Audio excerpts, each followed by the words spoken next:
Okay, this is the Planning Commission meeting for November 11, 2015. Please call the roll. Mr. Cappers. Here. Mayor. Here. Mr. Wolke. Here. Mr. Titterington. Here. Mr. McGarry. Here. Mrs. Mahan. Here. Mr. Forrest. Here. All members are present. Okay, we heard a new name. Mayor, Yes, you want to we go ahead did. and introduce us to everybody? Well, I think this individual is, everybody knows who it is. It's Larry Wolke. Stephanie Johnson, who has been on the Planning Commission, assumed a new responsibility as principal of Cookson Elementary, and that time commitments make it difficult for her to attend. She is continuing, actually, Mr. Wolke is flip-flopping from civil service to our Planning Commission, and Stephanie will move on to civil service. So we've been blessed to continue to have good service from both people. Larry's appointment commenced, obviously. He's been sworn in. He is a voting member now, and it'll expire, and he probably doesn't know this quite yet. I'm going to give him this letter. December 31st of 2019. Thank you for saying yes. I hope I live that long. I will pass that down so it's official. Thank you very much. And welcome, Larry. Is that snail mail? Okay, next we have the minutes from our October 28th meeting. They've been disseminated to everyone. Are there any additions, corrections, or deletions to those minutes? Hearing none, I'll entertain a motion to approve those minutes. So move. Motion by Mr. Forrest. Is there support for the motion? I'll second. Motion is second. All those in favor signify by saying aye. Aye. Opposed? Minutes are adopted. First matter to come before the commission is historic district application for 121 Public Square Northeast. Does staff have a report? Does staff have a report? Yes, we do. I'll make this report as Development Director, Jim Dando. Okay. And the reason I'm involved is, as part of our development program, we are financing some of the work being done at this project. First up on your agenda is a project that's already in place that you've seen part of. The brick has been exposed. If you've seen any of it, it's actually looking pretty good. There's a crew, even as we speak, that are doing the tuck pointing on it now on the front facade. The west facade is still being cleaned of paint, and the mortar joints are being cleaned. So that work is in process. The piece that was left over from your last meeting was the paint for the trim. The metal work at the very top of the building, the cornice, and then around the windows is a type of stone. That's been painted a dark gray in the past, and the plan now is to paint what I call a medium gray. It's actually Sherwin-Williams Sirius Gray, and I do have paint samples for you.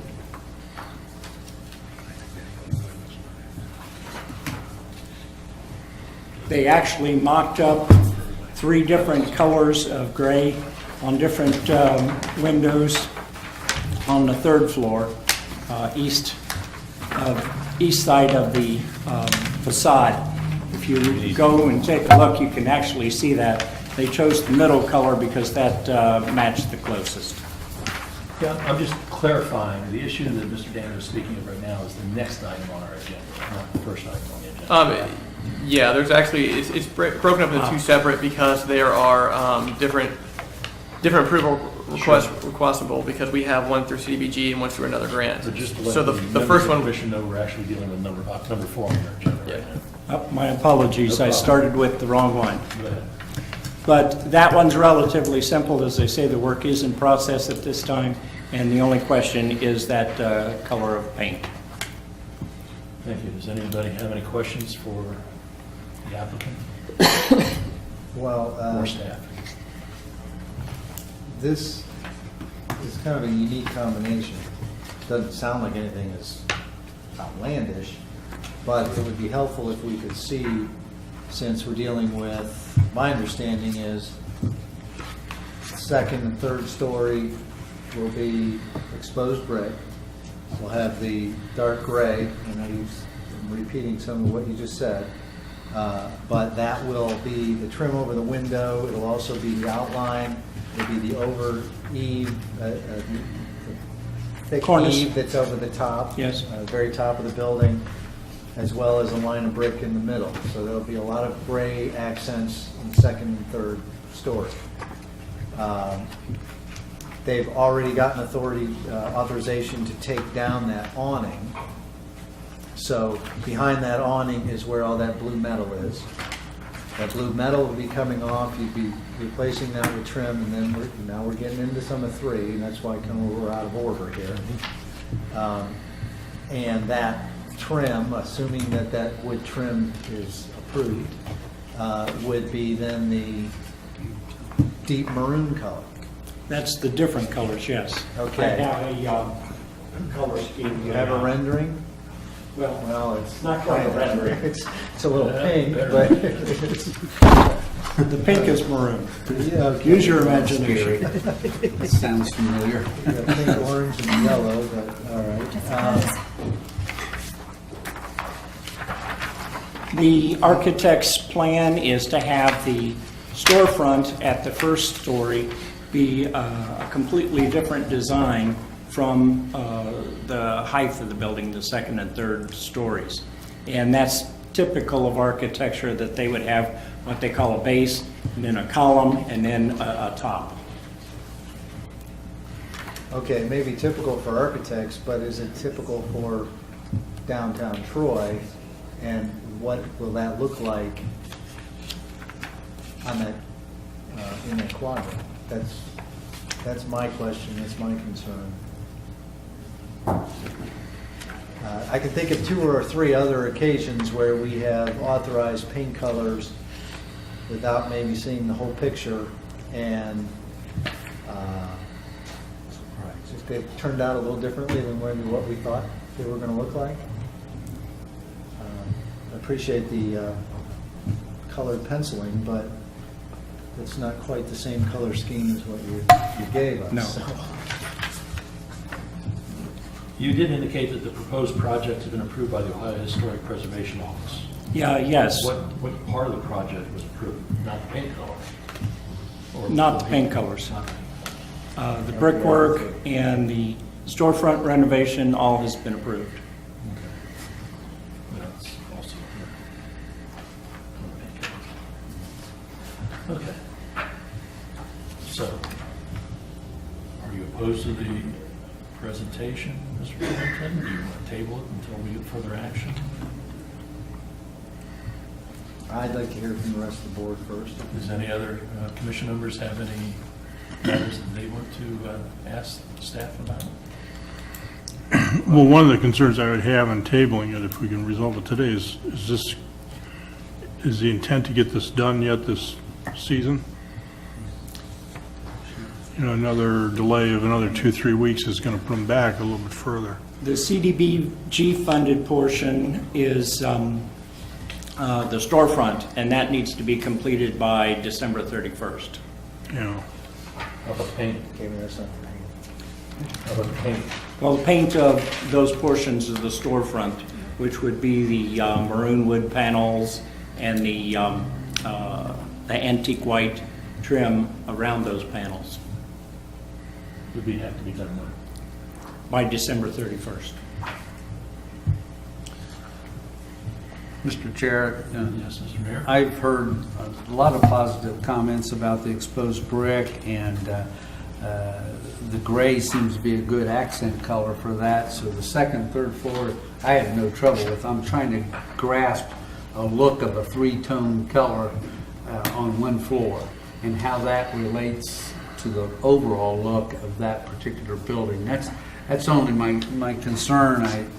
Maybe I'm not seeing that, but I'm trying to get a visual of what that would look like, different than what, obviously it's going to be different than what it is now. I have no trouble with that second and third floor with the brick and the gray. That's not an issue. I'm just trying to grasp what it might look like, because you're blending 3 colors, right? Is that what I'm seeing? 3 different, you're going to have white, or White, antique. an antique white, a deep maroon, and a bone white. The Is maroon, there a reason for the why? maroon, the architect tells me, was chosen because it will coordinate well with the bricks Okay. that are above. So they did try to choose a color that So would there's a coordinate. rationale behind it. And then their idea of the antique white is that typically on a busy main street, they try to avoid an actual bright white because it very quickly gets, dirty looking. So that was the purpose with going with antique white as a contrast to the dark maroon. And then the question of the bone white on the aluminum storefront, the company Conair that makes those storefronts has a limited number of baked-on colors. And this bone white is the closest they have to the antique white, so that's how they chose it. The green door that we have, for instance, to the Planning and Zoning and Engineering Department is a Conair door, and that green was one of the colors available at that time. And that's a baked-on finish. Their plan was that if they used plain aluminum, that just wouldn't look right with the historic look that they were trying to get. So that's why they wanted a color. And the color that they could come up with, again, this is the architect's description to me, was the bone white. Okay, thank you very much. And that'll be on the aluminum portions around the glass. Okay, before us for commission consideration is item number 4 on the agenda, and that is the painting of the building. Any other questions for staff or the applicant? If not, does the commission want to take any action? Do we take action on 3 or 4? This will be on item number 4, the painting. Okay. I'm not painting. I'll make a motion for approval. Is a motion to approve? Is there support for that motion? That's item number 4, right? Item number 4. I'll second it. Motion is second. Further discussion? Please call the roll. Mayor, Yes. Mr. Wolke, Yes. Mr. Titterington, Yes. Mr. McGarry, Yes. Mrs. Mahan, yes, Mr. Force, Yes. Mr. Cappers. Yes. That item is approved. Now we're going to move on to item number 3, which is the front alterations. The actual storefront, okay. This will be the removal of what I call blue steel panels that were installed in 1968 according to a plaque on the wall. The windows, storefront windows also, it turns out, are plexiglass. Because of their size, glass wasn't available in that particular size. What the architect has done is come up with a more standard size of shop window that you would see just about anywhere, and then fit that into the space. Above the glass windows would be wood panels replacing the flat steel, and they would have flat wood trim installed to break them into proportioned parts rather than one long expanse clear across the building. Okay. Any questions for the applicant or staff? I have one question. What's entablature? Entablature is an ancient Greek architectural term, and it's just essentially a stone course between, again, the base of the building and the column. It separates those parts of the building, if you will. Any other questions? Kind of unusual that entablature is still in place in the east half of the building. And what they're going to do is match that profile in wood and then continue it all the way across. If you look at older photographs of the building from the range of the early 1900s, that stone entablature did go all the way across. It's surmised that there must have been a fire at some point, and the west half of that building was significantly altered, which is why it has the different color brick. Gotcha. And at that time, the entablature was removed from that half of the building. Thank you. Okay, Commission want to take any action on this matter? Move for approval. There's a motion to approve, is there a second? Second. Motion is second, any further discussion? Please call the roll. Mr. Wolke? Yes. Mr. Titterington? Yes. Mr. McGarry? Yes. Mrs. Mahan? Yes. Mr. Force? Yes. Mr. Cappers? Yes. Mayor? Yes. Unanimous, approved. Thank you. Next matter to come before the Commission is the Historic District application for 20 South Walnut Street. Does staff have a report? Yes, we do. The applicant, First Presbyterian Church of 20 South Walnut Street, is here today requesting permission to install a columbarium in the lawn area between the alley that runs behind the Verizon building and the church. It would go in that grass area. They're proposing to install this in that location. A sample of the material that this would be made from is right over in front of Sue that can be passed down. There's also other renderings and things in there. This is the material that the columbarium would be made from. There's also a schematic as to layout and some renditions as to layout also in your packet. The columbarium will be approximately 5 feet 4/16 inches from the ground, 56 inches in diameter. The columbarium is appropriate to scale with the building with which it's associated, and from my understanding and discovery, it is a common accessory use to churches or places of worship. Any questions of staff on this matter? Yeah, I got a big one. Explain to me what it is. In lieu of us explaining it, we can go ahead and ask the applicant who is here. They probably have much more insight than we do. I'll tell you what the Wikipedia definition is. A room or building with niches for funeral urns to be stored. You got a spot for you now if you want. I'm sorry? We got spots available. Come on up and identify yourself. Your wise self.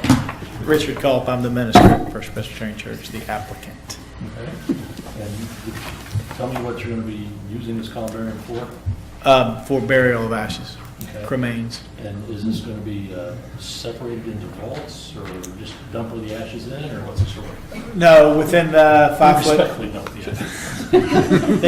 They actually, if you're interested, they do have one where you do have a bottom vault you can dump in. That's not the one we're getting. The one we're proposing has 72 niches. Each niche holds 2 cremains that are in containers. So it would be 144 cremains potentially. If you buy a niche, you don't have to use it for 2, you can use it for 1, but you can't use it for 3. Gotcha. Any other questions of the applicant? Do we have any other columbariums in existence? The Episcopal Church has a garden. It's not a structure such as this. The cemetery has at least 1 or 2. They're different in style than this. Thank you. Tell me about the zoning. We actually met with our law director because this was unique to us as well. We went through the zoning code with him to make sure we were interpreting this correctly. It could be considered accessory use, and it was deemed that it could be accessory use. He did find it compatible with the church use, and so we did go through the approval process. There's probably more approvals they need to go through with the state, but for us in the application, I guess would start here and then proceed on. So probably not worth pursuing with the state if the Planning Commission wasn't willing to give the approval. You had indicated we have several out of the cemetery, but that's not my issue. That is a cemetery. Well, you're right, but. We have several. And the Episcopal Church has one, or they just sprinkle them on their garden? Is that what I'm hearing? Yeah, theirs is a garden. They don't have a structure such as ours. I don't know the Did they details. spread of it. ashes on their garden? Well, I don't know how they do it. If I were doing it, I would have a hole for each one that someone could come back and see, but I don't really know how Do they you do know, theirs. do you know that the Episcopal Church goes ahead and spreads those ashes out there? Or don't you? You just, Well, they have a memorial garden that I've gone and walked through that has people's names on a wall. Okay. It doesn't have niches in the wall. So, and they have a columbarium policy, so I've made the assumption that the ashes are put into the ground. I guess I didn't ask in my conversation because that's what Fair enough. those are. Yeah, that's fine. Okay, thank you very much. Uh-huh. Okay. Nice work. Anybody else have any questions?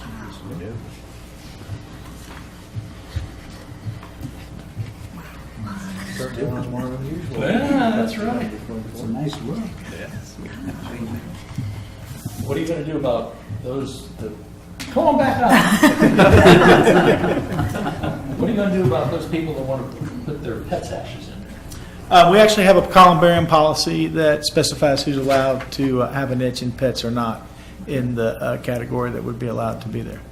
And pets are? Pets are not Not allowed, included. are not included. I cannot speak for the Episcopalians, but for the Presbyterians.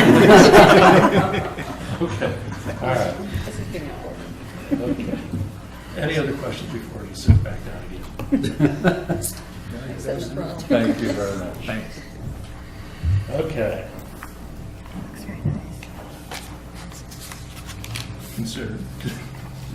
Concerned about ghosts or poltergeists?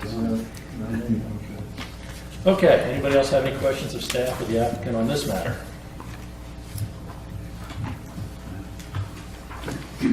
I'll move for approval. There's a motion to approve. I'll second. All right, you're seconding it? Okay. Any further discussion? Are we setting a precedent downtown for this type of project? Well, each project would come with its own merit, so you would be actually approving the structure and what the structure looks like, I guess. So it would still have to follow the historical requirements such as this. Okay. How visible is this from the street? Not the alley, I know it's next to the alley, Well, the the street. yard area that they have obviously has it's about a 4-foot black wrought iron railing fence that goes around the area. The columbarium is going to be back towards the center part of the yard as shown in that design. So you're going to be able to see it, but I think with the landscape that they've proposed and how it'll lie, it'll be visible, but I don't think it's just going to be something that'll stand out. Any further discussion? Motion and support for the motion, please call the roll. Mr. Titterington. Yes. Mr. McGarry. Yes. Mrs. Mahan. Yes. Mr. Force. Yes. Mr. Cappers. Heavens, yes. Mayor. Yes. Mr. Wolke. Yes. Unanimous. Next, we have a historic district application for 107 West Main Street. The extension of time for the Gentleman of the Road badge on the Masonic Temple. Staff have a report. We do. You read my opening statement for proposal. Obviously, they are requesting for this to remain in place through 2016. At such time, it would be removed and the building would be restored back to its normal condition. In your packet, there are letters of support from Tim Ray, Masonic Temple Secretary, Robert Spiller, Masonic Temple Trustee, and J.C. Wallace of the Troy Development Council. Recommendation of staff is positive that this would be temporary through 2016 and the building would be restored. And obviously, it's not going to affect the integrity of the area of the building as it has been up for some time. Thank you. If you'll recall, Planning Commission approved this when the Gentleman Road tour was in session for the purpose of giving it a timeline of December 31, 2015. So that's why the request is before us now. Do anyone have any questions of staff? Okay, does the commission want to take any action? I'll make the motion to approve. Second. There's a motion and a second. Any further discussion? Please call the roll. Mr. McGarry. Yes. Mrs. Mahan. Yes. Mr. Force. Yes. Mr. Cappers. Yes. Mayor. Yes. Mr. Wolke. Yes. Mr. Titterington. Yes. It's approved. Unanimous. Thank you. Next, we have the application to install solar panels at 1509 Brook Park Drive. Does staff have a report? We do. Mr. William Boyd, the applicant, is here requesting permission, obviously, to install solar panels on the front roof area, 1509 Brook Park Avenue, or Drive, pardon me. A rendition has been provided, actually a number of different things have been provided in your packet to show this. Section 1151.14F2 of the Troy zoning code states that solar panels shall be placed in such a manner as to not be visible from the public right-of-way except as otherwise approved by Planning Commission. That's why we're here today, because this is proposed to be on the front portion and not the rear portion. The reason being that we are here for this request is that southern exposures, especially for solar panels, are an optimum placement to receive the sunlight in the most efficient manner. We also have pictures showing a similar style home, a rendition showing the installed panels. We also have a form that Mr. Boyd visited a number of his neighbors that have all signed off favorably in support of his request.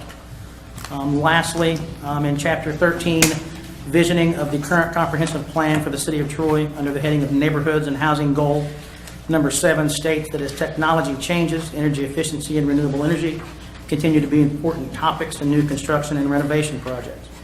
The city shall encourage new construction and renovation to take advantage of the green movement to support energy efficiency and renewable uses. These alternative energy sources can be implemented during new construction phases, fill-in projects, as well as renovation projects. Any questions of staff? Go ahead, Mr. McGarry. The only question I had when I was looking at this, and this is not particular to Mr. Boyd nor his property, but I remember back in the 70s and people were throwing solar panels up and hot water systems or whatever. Some of them didn't work well and they abandoned the use, but the units stayed up there. Is there anything in the zoning that requires the homeowner, once they put it up, if it becomes non-usable and disrepaired, that they have to take it down? That would fall under the portion of the zoning code that pertains to property maintenance issues. So if it were to become an eyesore in nature, then our property maintenance code would be enforced at that time to either bring it back into compliance or remove it. And that's the only question I had that concerning these type of things. Well, some people do consider these to be eyesores in nature, and that's why we put it in the zoning code to be on the back part of the house, so it would not be visible from the street to protect the neighbors from that. But then I see the neighbors are all in approval of it. Are there any neighbors that are not listed here? To my knowledge, no. Mr. Boyd is present. Mr. I'm Boyd, sure would you he'd be like to happy provide? I walk through the neighborhood, everybody on our street that owns actual homes, then once you get around the latter part of the Brook Park Drive, it turns into like doubles and like rentals and stuff. So I picked out all the houses that were visible to my house, and they were all homeowners. And these are going to be on your first and second story roofs, right? Correct. Any other questions of the applicant? Thank you, sir.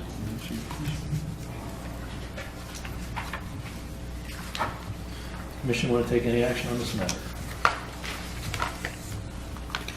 I'll make a motion for approval. I'll second.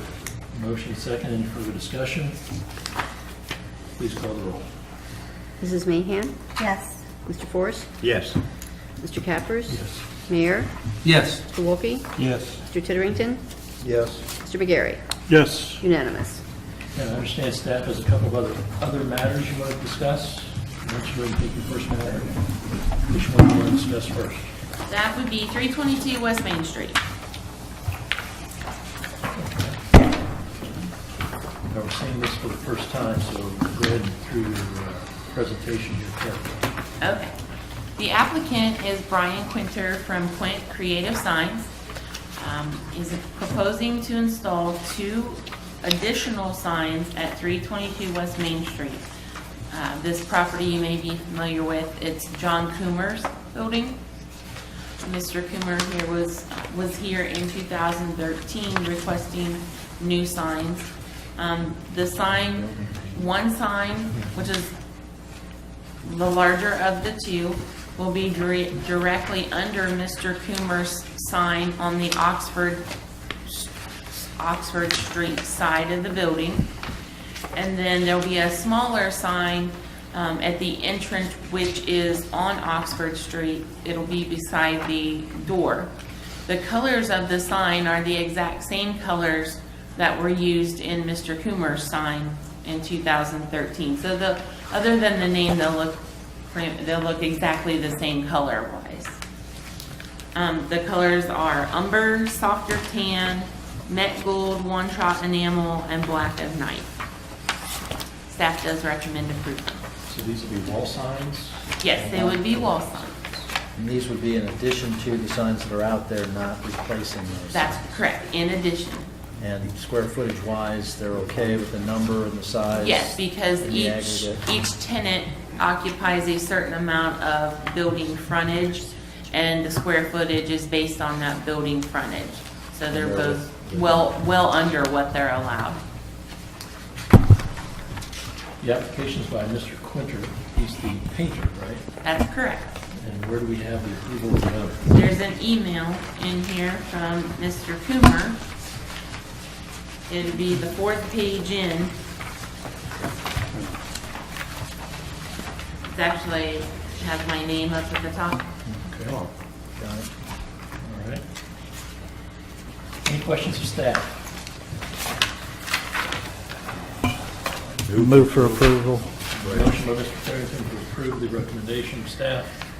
Is there a second? I'll second. There's a second. Any further discussion? All those in favor? During the roll. Mr. Forrest? Yes. Mr. Cappers? Yes. Mayor? Yes. Mr. Wolke? Yes. Mr. Titterington? Yes. Chairman Gary? Yes. Mrs. Mahan? Yes. Okay, and your next matter? Yes, you have the packet, it was just dropped off to you. I'll go through this slowly. It's a preliminary plan for Nottingham, Section 9 and 10. The applicant is Jessica Meinsinger of Meinsinger Companies LLC, and Jessica is in the audience here. What this will do is tie into the existing Nottingham, which is located to the west of Pickwa-Troy Road. Last approval came through Section 8. It will actually tie in Section 8A.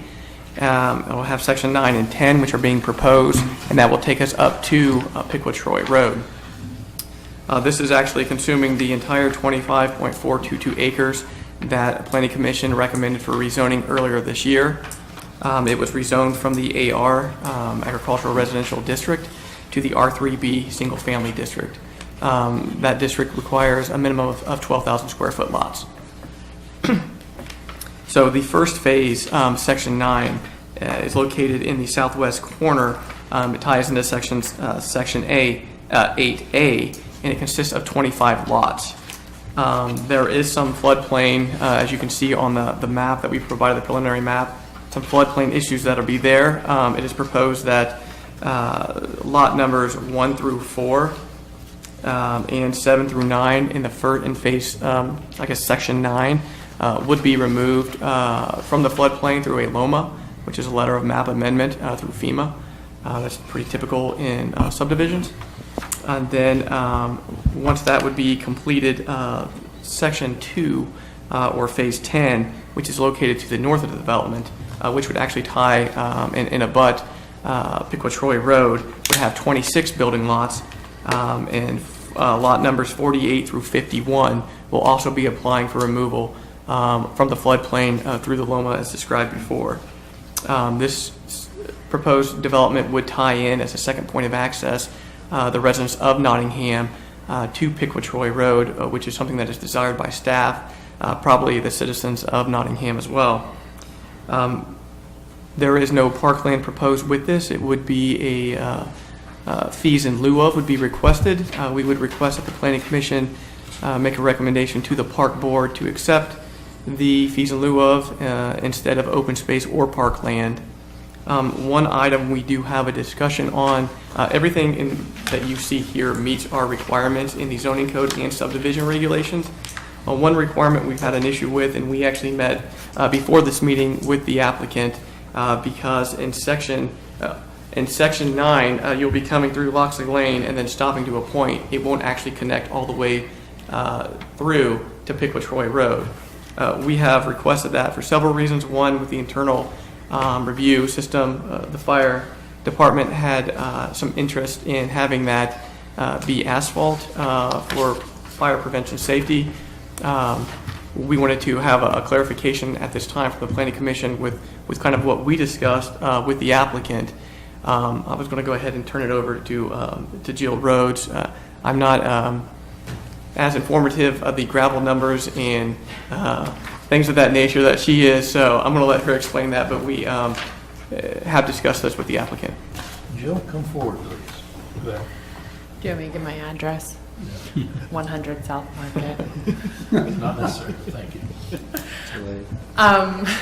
So we had talked to the developer, and the developer is requesting and has agreed that she would provide, if you want to call it a beefed up driveway, if we would be able, to come off of the asphalt.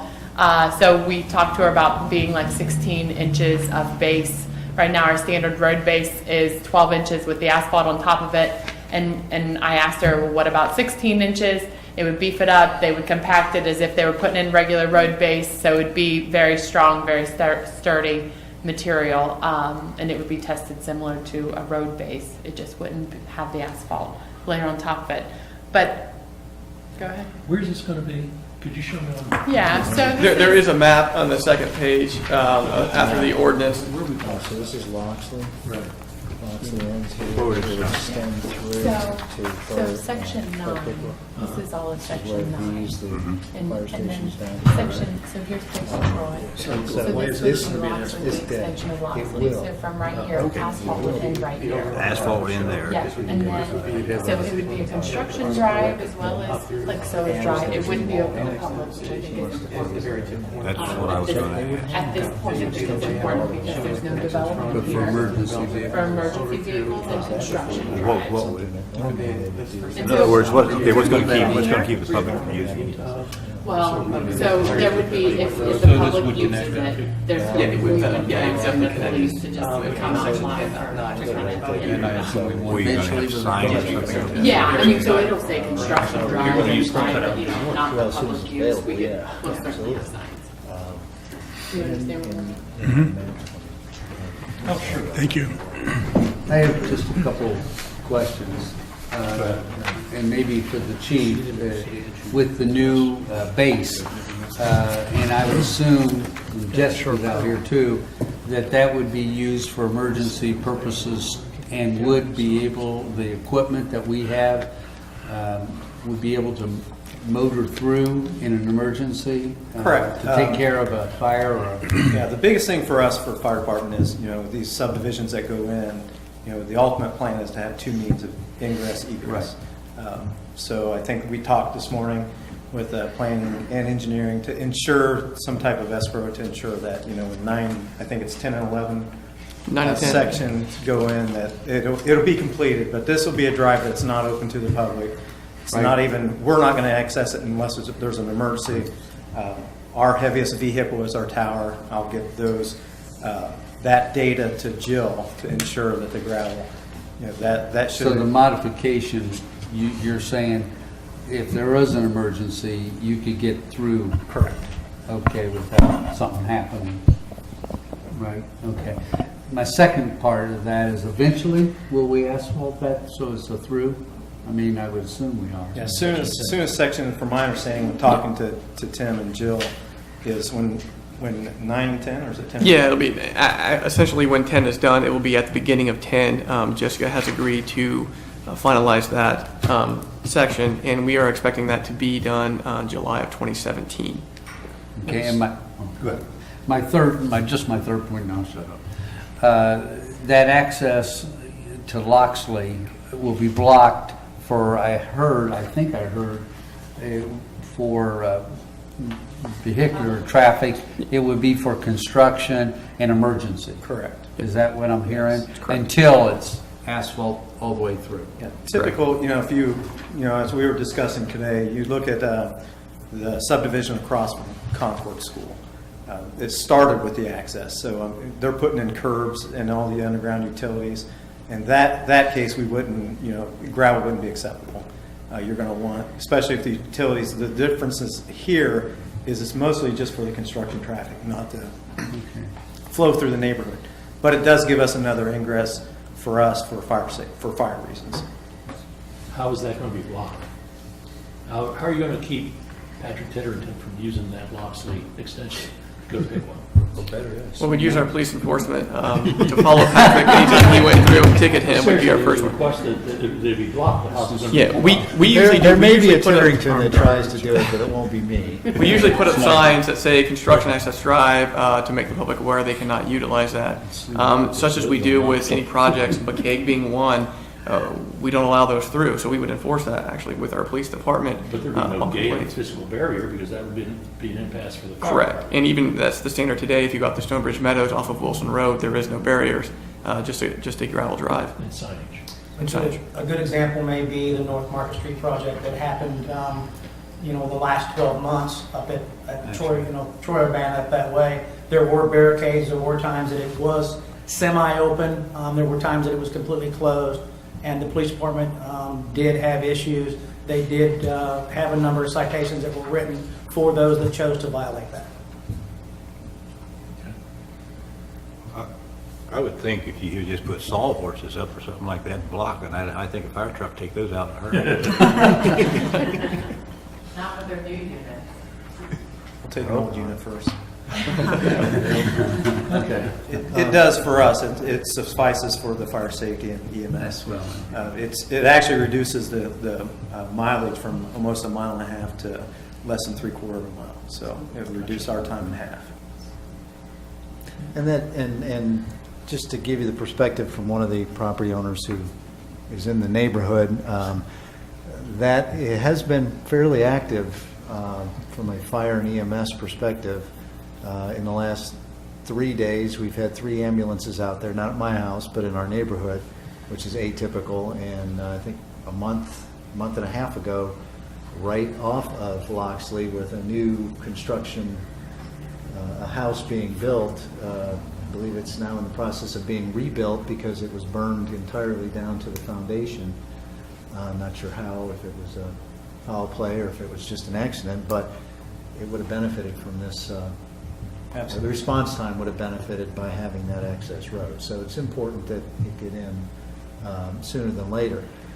My question before I abstain from voting, because I know that this is going to be a great project and our properties will indirectly financially benefit me, and I would not want to be Abstain from voting, but not the conversation. Oh, just a question. Just a question. No, I can't abstain from a conversation, but the timing of the final asphalt, the hard surface going in between 9 and 10, what is the thinking there? Is that typical for projects that we do that?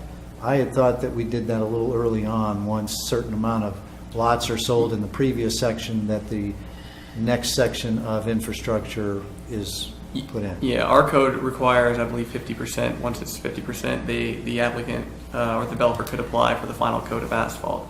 The thing will be when she starts section 10, she would have the base down, which would be accessible for anybody to go through at that point in time. So, in talking with Jessica earlier, it's about a year. Phase is about a year. So that's what we talked about in 2017. In July, we probably have probably a full road at that point in time. At least the base gravel without the top course put down for access for everybody. And how will the escrow work? I mean, you guys work that out? We talked about having the escrow, and what we would do is, and that's really something for us to keep in our back pocket. So in section 9, we would escrow the asphalting portion should the development fail, something happens to Jessica, they withdraw. We would have that money in escrow to go ahead and complete an asphalt drive or the connection for everybody. So that is something that we're using as a tool as well. My only other comment is the cart before the horse argument. You're making a recommendation here that we ask the park board to accept fees in lieu. Are you suggesting that we pass this contingent upon park board approval? Yes, it would be contingent. Fees in lieu. Mm-hmm.